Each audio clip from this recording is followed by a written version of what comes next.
Hello दोस्तों, आप सभी का स्वागत है डेथ ऑफ गोस्ट में। रात की आखिरी शिफ्ट अंबर मिल 1976 की दिसंबर की रातें बेहद ठंडी और धुंध से भरी थी। मुंबई से लगभग 30 किलोमीटर दूर एक पुरानी जली हुई मर चुकी सी कपड़ा मिल थी। अंबर मिल टेक्सटाइल मिल 5 साल पहले लगी भीषण आग ने 40 से ज्यादा मजदूरों को निगल लिया था। हादसे के बाद मिल बंद हो गई, लेकिन गांव वाले आज भी कहते थे कि मिल में सरद की रातों में मशीनें खुद ब खुद चलती सुनाई देती हैं। 23 साल का विजय बेरोजगार था। घर की हालत खराब, पिता की दवाई, छोटी बहन की फीस और खुद के पेट की भूख। उसे कोई भी नौकरी चलेगी, इसीलिए जब उसे अंबर मिल में नाइट शिफ्ट वॉचमैन की पोस्ट मिली तो उसने बिना सोचे हाँ कर दी। शाम को ऑफिसर ने उसे चाबी देते हुए सिर्फ एक लाइन कही, बीच वाली लाल इमारत वहां मत जाना, मशीनें आज भी चलती हैं। विजय ने हंसकर कहा, सर मिल 5 साल से बंद है, बिजली भी नहीं है। ऑफिसर ने उसकी आंखों में झांक कर कहा, बिजली का नहीं, उनके जागने का डर है। विजय को बात समझ नहीं आई। उसने चाबी को समेटकर अपने पास रख लिया, मिल की तरफ चल पड़ा। पहली रात, मशीन की सांसें। रात के 10 बजे उसकी शिफ्ट शुरू हुई। जंग खाए टूटे जले हुए लोहे के ढांचों की मोटी सी बदबू हवा में भरी हुई थी। धुंध इतनी घनी थी कि 10 फीट दूर चीजें धुंध में गुम हो जाती थी। मिल के अंदर जाते ही टॉर्च की रोशनी जली दीवार पर काली काली थी, जैसे हादसा अभी कल ही हुआ हो। चक्कर लगाते समय विजय को जोर जोर से अपने ही बूटों की आवाज सुनाई दे रही थी। बिल्कुल वीराना जगहों में खुद की आवाज भी डराती है। करीब 1 बजे अचानक उसके एक आवाज सुनाई दी, टक। वह जम गया। यह आवाज किसी मशीन के चलने जैसी थी। विजय ने टॉर्च उस मशीन के दिशा में मारकर देखा। आवाज लाल इमारत से आ रही थी, जिसे जाने से मना किया गया था। दूर से झांककर उसने देखा, अंदर हल्की पीली रोशनी चमक रही थी, मानो मशीनें सच में चल रही हो। वह घबरा गया और फौरन गेट की ओर लौट आया। पहली रात उसने वहीं बैठकर किसी तरह सुबह कर दी। दूसरी रात, जलते हुए मजदूर। अगली रात विजय ने खुद को बहादुर दिखलाने की कोशिश की। कुछ ना होगा, लोग बेवजह बातें करते हैं, सोचकर वह मिल में प्रवेश हुआ।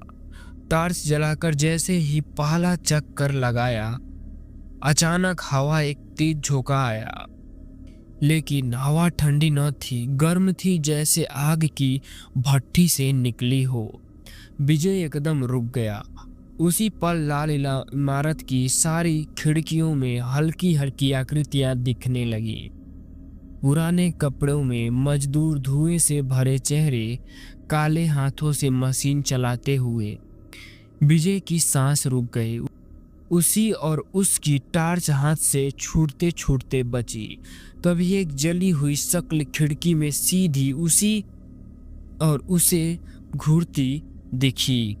आधा चेहरा पिघला हुआ, आंख की जगह लाल गड्ढा और ओठ पर बेहद अजीब मुस्कान। वह विजय को देखकर होंठ हिलाने लगा। ओवर टाइम विजय चीख नहीं पाया। वह आवाज की ही नहीं निकाल पा रहा था। वह भागकर गार्ड रूम में जाकर दरवाजा बंद कर लिया। उस रात उसकी आंखों में नींद नहीं आई। तीसरी रात, सच की पहली झलक। तीसरी रात उसने तय किया कि वह लाल इमारत के पास जाएगा। डर से भागेगा तो डर पीछा नहीं छोड़ेगा। उसने खुद को और खुद से कहा, रात के लगभग 12:15 बजे वह धीरे धीरे लाल बिल्डिंग पास पहुंचा। अंदर पूरी तरह सन्नाटा था, ना कोई रोशनी ना कोई आवाज। मगर जैसे ही वह दरवाजे के पास पहुंचा, उसके पैर तले जमीन बर्फ जैसी ठंडी हो गई। अंदर जाने का मन नहीं था, पर जिज्ञासा भी रुक नहीं रही थी। वह एक टूटी खिड़की से अंदर झांकने लगा। सब मशीन जंग खाई पड़ी थी। दीवार काली, कहीं कोई इंसान हरकत नहीं। शायद पहले ही आवाज मेरी गलतफहमी थी। वह सोच ही रहा था कि फिर से टक टक टक टक एक मशीन खुद ब खुद चलने लगी, बिल्कुल अकेले, बिना बिजली के। उसकी धुरी इतनी गर्म थी कि धुआं निकल रहा था। विजय पीछे हटा। उसी वक्त उसे किसी की फुसफुसाहट सुनाई दी। शिफ्ट शुरू हो गई है। विजय ने टार्च पीछे घुमाई। कोई नहीं था। डायरी का रहस्य। भारी डर के बावजूद वह मिल के पुराने मैनेजर रूम में पहुंच गया। पुरानी दराज में उसे एक जली हुई डायरी मिली। उसके आखिरी पन्ने पर लिखा था, आज 17 मजदूर ओवर टाइम पर रोके गए हैं। मशीनें ज्यादा गर्म हो रही है, पर मैनेजर ने कहा रुकना नहीं चाहिए। अगले पत्र जलते हुए थे, पर बीच में एक आखिरी लाइन थी, अगर मशीन बंद हुई तो वह लोग बाहर आ जाएंगे। विजय का खून जम गया। क्या क्या क्या क्या मशीन इसीलिए खुद ब खुद चलती थी क्योंकि वह रुके तो मशीन बंद हो जाएगी। चौथी रात, 17 परछाइयां। उस रात बाहर की हवा भारी थी। मील के अंदर जाते ही विजय को लगा जैसे सारी इमारतें सांस ले रही हो। करीब 2 बजे लाल इमारत से मशीनों की आवाज अचानक बहुत तेज हो गई। पूरी मील गूंज उठी। वह डरते हुए खिड़की पर गया। इस बार अंदर 17 मजदूर की परछाइयां मशीन पर झुकी हुई थी। उनके शरीर धुएं से बने थे।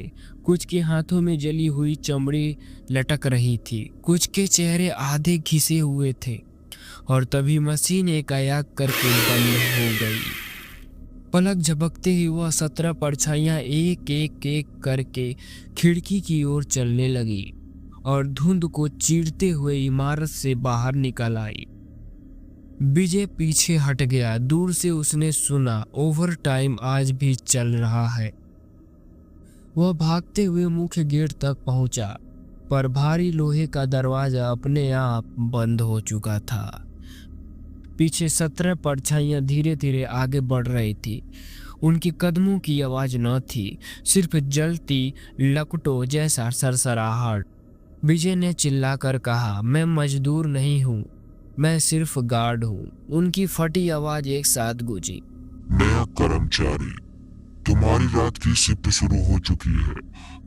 एक जला हुआ हाथ विजय की गर्दन पर पड़ा। उसका पूरा शरीर बर्फ की तरह ठंडा हो गया। वह बेहोश हो गया। सुबह 5 बजे नया वॉचमैन, अगली सुबह ऑफिसर आया। गेट खुला था। अंदर टार्च पड़ी थी, पर विजय नहीं। फर्श पर सिर्फ जले हुए कपड़े के निशान थे जो लाल इमारत तक जाते थे। उसने भीतर झांका। मशीन धीमी गति से चल रही थी और उनके बीच खड़ी थी 18वीं परछाई। पहले 17 मजदूर थे और अब एक नया। विजय की जली हुई वर्दी, काले पड़ चुके हाथ और आंखों में वही पीला चमक। अंबर मिल ने अपना 18वां कर्मचारी पा लिया था। दोस्तों, यह कहानी आप सब लोग को कैसी लगी? अच्छी लगी तो मेरे चैनल को लाइक, सब्सक्राइब, कमेंट करना ना भूलें। तो चलिए दोस्तों, मिलते हैं हम आपको किसी दूसरे कहानी में।